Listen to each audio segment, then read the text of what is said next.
I'm driving the 132-mile stretch of highway from Daytona Beach to Tampa.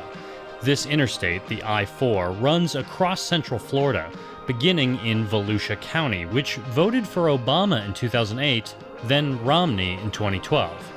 The I-4 corridor is the ultimate battleground region in the ultimate battleground state. At exit 108, I came across a dog park where I met Matthew. It's more awkward than it ever has been as a liberal to go talk to a conservative about politics. It's just kind of really frustrating. So I definitely don't want to vote in a way that enables the political divide to keep going wider and wider. So he says he's considering a third-party vote. And as an undergrad studying psychology, Matthew says presidential candidates tend to have alarming character traits. Yeah, so as it happens, actually, there's something called the dark triad. Politicians tend to have overrepresented traits of psychopathy, Machiavellianism, and narcissism. One of the best case studies you could look at in terms of trying to apply what you learn in a textbook, but at the same time, it's really destructive and awful for everyone else, so right. It's a little discouraging. But. Probably one of the most important elections in our history. I think it's time that America comes together, unites together, and starts putting Americans first.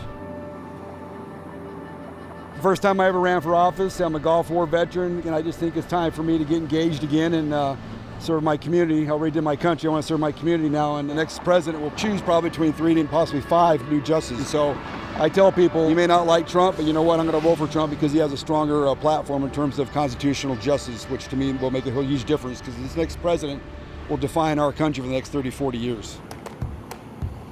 While I never saw any presidential billboards along I-4, Tanya in Orlando says she's been inundated with TV ads. There's a lot here, a lot.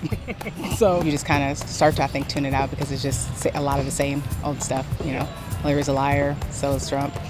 Recently, my mom turned on the news and she was like, I was hearing about Donald Trump and how he was actually apologizing for the things that he said. I don't know what specifically, but he was just like, I regret some of the stuff. And then people were like, wait, he regrets?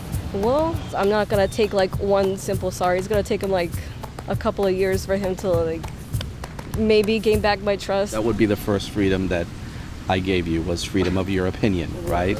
She right now is in favor for Hillary, but I'm in favor of Trump right now. At home, we're always fighting. We'll see something on the news, he'll say something, and I'll interrupt him, and I'll start yelling, and my mom will either join my side, sometimes she'll end up going on his side. Would I want more tact from Donald Trump? Better choice of words? Yes. I'm not leaning towards Trump. Yeah. I'll tell you that. That's absolutely. And it amazes me that he's made it this far. I think everybody, it's a joke, and it's scary. It really is. Oh, you are sweet. I've been a special education teacher for 37 years. I've kind of always been for the underdog. I told Carolyn it's been hard for me to get most Floridians to talk politics on camera. People are mum about it, they don't bring it up because they don't want the controversy. And I think it's not a good thing.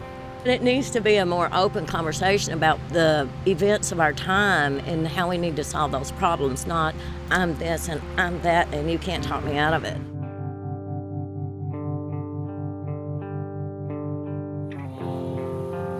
This country is not a business. You cannot run it as a company. The mistake I do, it's going to go around the radius maybe 50 feet.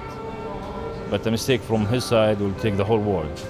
But just as a rainstorm started, Khalil told me he trusts I-4 corridor voters will make the right decision in November. There is a lot of wise people here. I pray that they take the right decision. What's going to affect us in the long run.